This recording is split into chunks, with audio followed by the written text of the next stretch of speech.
Brahmanda Purana, Part 4, Lalita Mahatmya, Chapter 6. A dialogue between Agastya and Hayagriva, the nature of violence, etc. Then Agastya made Hayanana or Hayagriva sit on a wonderful seat and approaching him spoke these words: O Holy Lord, conversant with all religious activities, the most excellent one among those who know all logically established doctrines or siddhantas, seeing people like you is a contributory cause for the prosperity of the world. Mention in details to us all these things, namely the manifestation of the great goddess, her other forms, and the most important ones of her sporting activities and pastimes. Hayagriva said, the goddess is beginningless. She is the support of everything. Sat and Asat karmans are her forms. She can be perceived only through meditation. Meditation and Vidya's lores are her limbs. Heart is her base. She becomes manifest on attaining the oneness of souls on the ground of continued performance of holy rites. At the outset, Shakti manifested herself through the profound meditation of God Brahma. That Shakti is well known by the name of Prakriti. She is the bestower of Siddhi desired by the Devas. The second form appeared when the churning for the sake of nectar was being carried out. That form fascinated Sarva or Shiva. It cannot be comprehended by the mind or expressed through words. On seeing it, even Isha, god Shiva, became charmed and enchanted, although he is omniscient. When prohibited by her, he left off Parvati all of a sudden, and he indulged in sexual intercourse with her, that is, Mohini. He begot of her the son Sasta, the suppressor of Asuras. Agastya said, alas, how was it that of the the chastiser of the god of love, the lord of all bhutas, goblins, and living beings, the lord who has all the senses under his control, was enchanted and fascinated by the goddess Mohini, and how he procreated a son. Hayagriva said, here is a footnote, uh, 11 to 31 describes sage Durvasa's curse to Indra for his arrogance. Formerly, the overlord of the city of immortal ones, the Lord endowed with prosperity and glory of victory, ruled over and protected the three worlds, including Devas, Asuras, and human beings. Mounting on his lordly elephant, that was like the peak of Kailasa, he moved about in all worlds, duly honored and respected by everyone. Knowing that he, Indra, was elated, The immutable lord of Bhavani called Durvasas and sent him to his Indra's presence. The sage Durvasa assumed the guise of an insane person. He wore a piece of skin of an antelope and held a staff in his hand. His body was rendered greyish on account of dust. He walked along the path of Vidyadharas, that is the sky. In the meantime, a certain Vidyadhara, lady of very beautiful form, came in front of him by chance. After propitiating the great goddess Ambika by means of a penance for a long duration, she became delighted in her mind on receiving a garland handed over to her by the goddess. On seeing that fawn eyed lady, the leading sage asked, "Where are you going, O timorous lady? Whence was this got by you?" After bowing down to the noble souled sage, she said humbly, "It has been given, O Brahmana, by the goddess who was pleased with my long term penance." On hearing her words, he asked for that excellent garland. She became delighted on being requested thus, and immediately she gave it to the noble souled sage. Saying, "I am delighted and contented," he quickly received it with both the hands.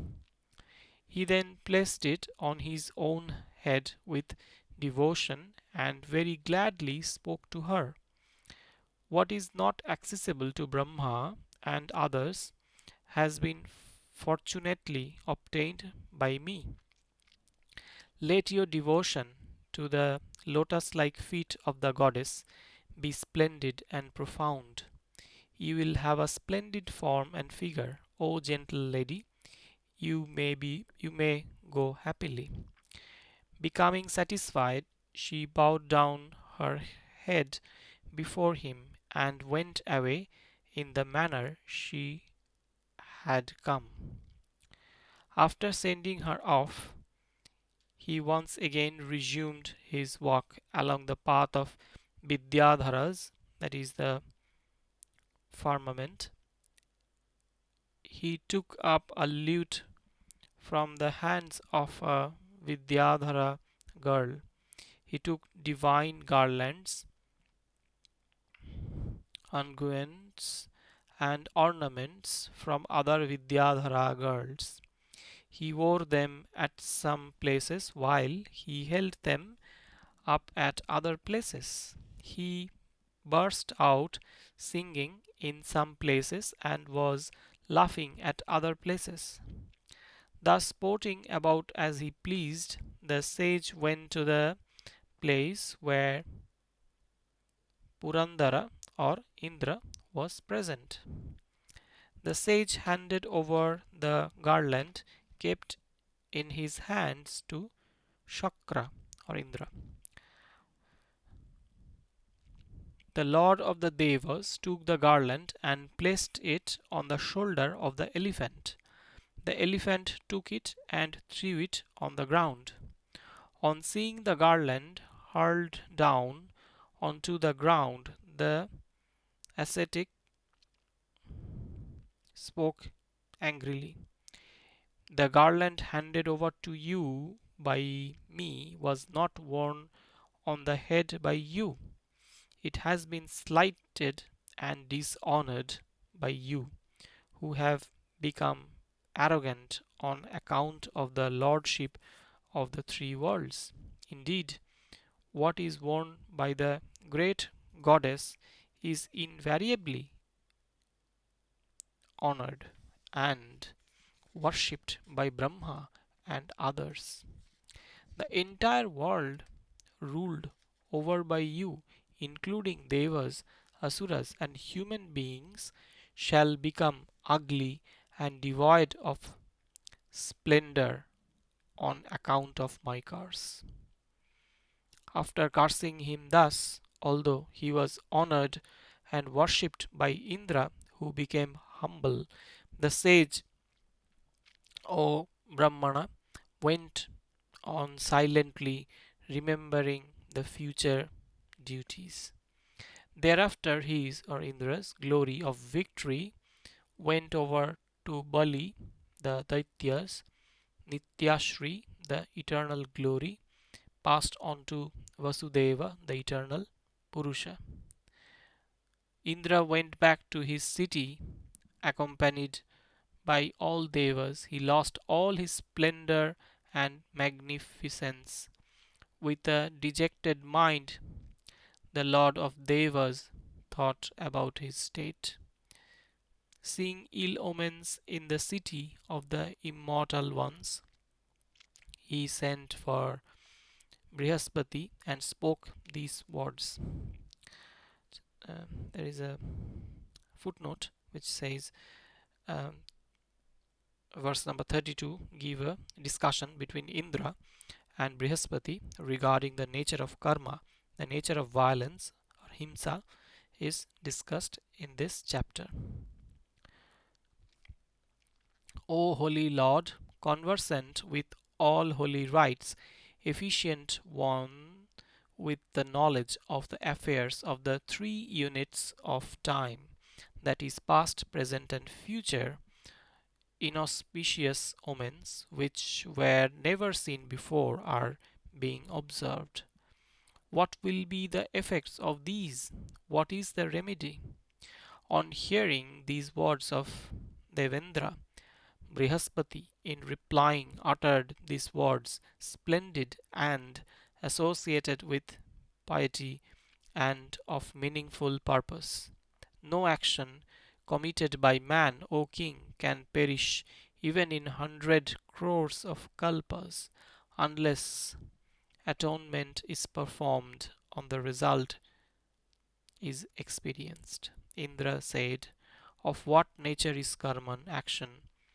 Of what nature is atonement?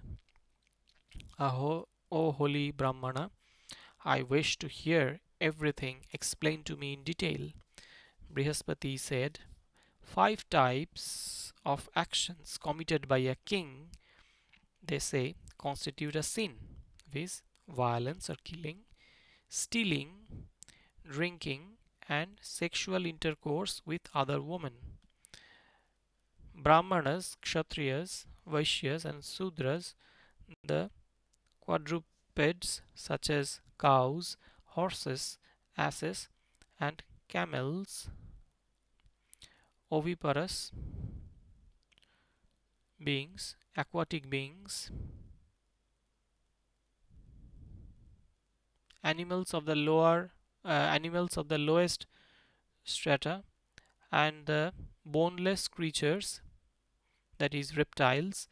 These are in this order: 10,000, 1,000, 100, 10, 10, 10, 5, 3, 1, and half in number.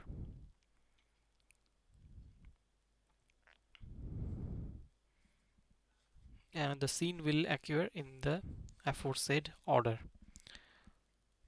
In the matter mentioned, one can point out scene in the case of Brahmanas, Kshatriyas, Vaishyas, and women.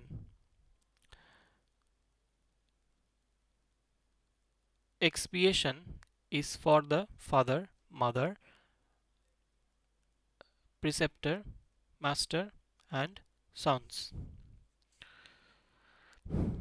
There is a footnote that says two crucial misprints have rendered the verse absurd. In 40a, instead of papam adiset, read padam, which is adiset, meaning 1/4 of atonement should be prescribed for Brahmana, etc. Anyway, a sin committed at the behest of a preceptor is significant when the command is disregarded or transgressed.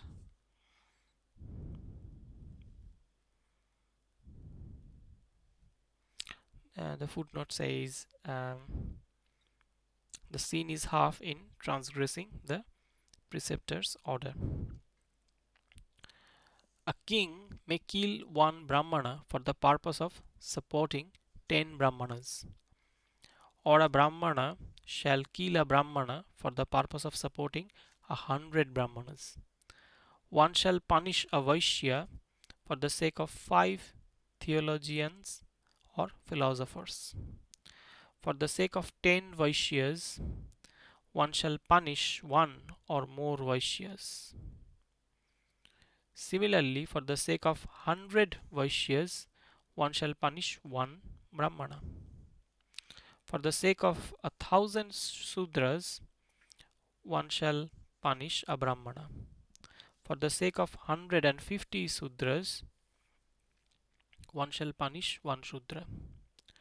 One shall eschew 3/4 of property for the sake of kinsmen and friends, half for the sake of wives and sons, and nothing for the sake of oneself. If a person kills a Brahmana or a Kshatriya or a Vaishya or a cow or a horse or anything else, in case he or it were to attack him with an intention of killing him, he is not affected by its sinful effects. The sin in killing and the merit in saving the following.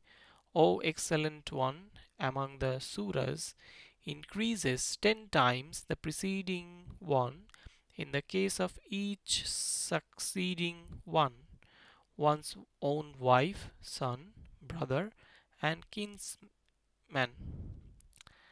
Good men say that the atonement for the slaughter of the king, the Brahmana, proficient in the Vedas, a pious man practicing penance and holy rites, and one who is conversant with the Vedas as well as Vedanta, is once, twice, 50 times, and 10,000 times. If ways and means of protecting them are provided for and liberal gifts are distributed among them, they say that the merits gradually increase in the case of succeeding one as mentioned before. In the case of visiting or bowing down to them or serving people similar to them, the result is also similar. For the sake of gods and Brahmanas, the king shall always kill lions, tigers, and other animals that cause harm to the people. There is a footnote that says 50 to 75 state circumstances under which violence to life is condonable. In cases of emergency, even for one's own sake, one may kill and eat animals fit for sacrifice. One shall not cook food solely for one's own sake. One shall not cook animals solely for one's own sake. By cooking for the sake of gods and Brahmanas, one is not affected by sins. Formerly, goddess Maya, with an inclination of enlivening the universe, created devas, asuras, and human beings, as well as 14 types of animals for the sake of protecting them. After prescribing yajnas and injunctions regarding them, she spoke to them, O men, perform sacrifices unto devas with these animals in accordance with these injunctions. Those who make sacrificial offerings become sanctified and nourished by the yajnas. He who does not continue this regular system and routine thus evolved shall become indigent and worthy of being cast into hell in the course of every birth. For the sake of gods and men's, uh, men's, for guests and preceptors, as well as on the arrival of a great man, a twice born person may kill animals worthy of being used for sacrifice. If in an emergency a Brahmana eats the meat of an animal worthy of being sacrificed, he is not blameworthy or sinful. Rites ordained should be performed and activities forbidden should be avoided. Formerly, there was a great sacrifice unto the Devas performed by Yuvanasva. There was dispute and quarrel among the Devas when each said, "This is mine, this is mine." Thereupon Brahma, the grandfather of all the worlds, divided the animals and human beings and allotted them to Devas severally. Severely, severely. Thereat, the great Shakti, assisted by the groups of Bhutas, goblins, became furious. Then Brahma, equipped with tactful policies, said to her, on seeing the goddess appearing in front, Brahma became afraid of the goblins. He bowed down with palms joined in reverence and repeatedly said, "Be pleased." He then continued, "Since you have appeared in front of me, I am contented and blessed. All these activities, auspicious as well as inauspicious, have been created by you. Shrutis and Smritis have been composed by you alone.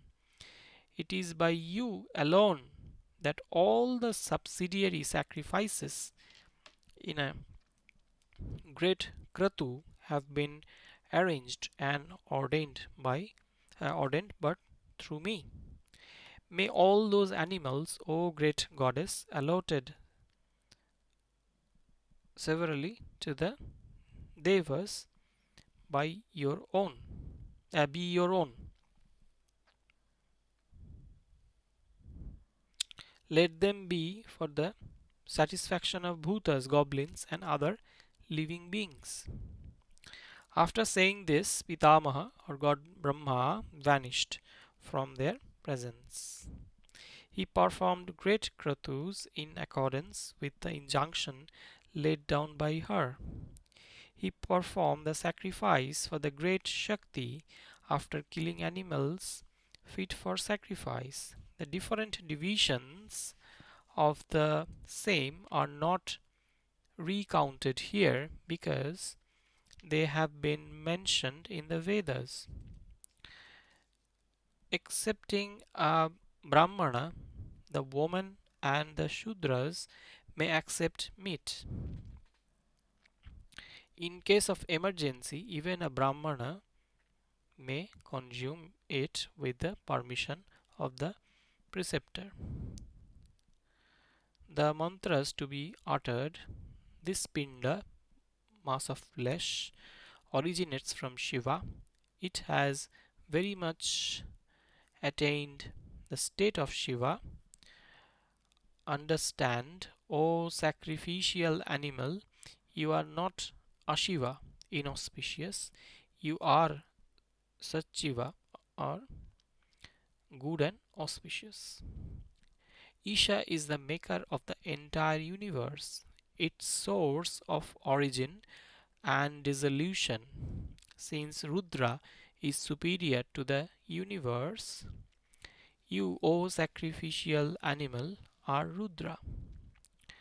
One is not smeared with sins and defects if one slaughters a horse, cow, elephant, camel, buffalo, etc. by uttering this mantra, whether it is for his own sake or for the sake of others. Similarly, one is not defiled by killing serpents, mice, hogs, and scorpions causing harm to our domestic life. This is something like a sacrifice in the case of those who carry on a householder's life and who desire the benefits of a holy rite. In the case of others who have achieved the power of great meditation and will and whose splendor is very auspicious, it shall bestow the benefit of Ishtapurta, Ishtapurta, sacrifice and charitable activities. What they wish for can be achieved by means of japas, homas, archanas, or worships and other things.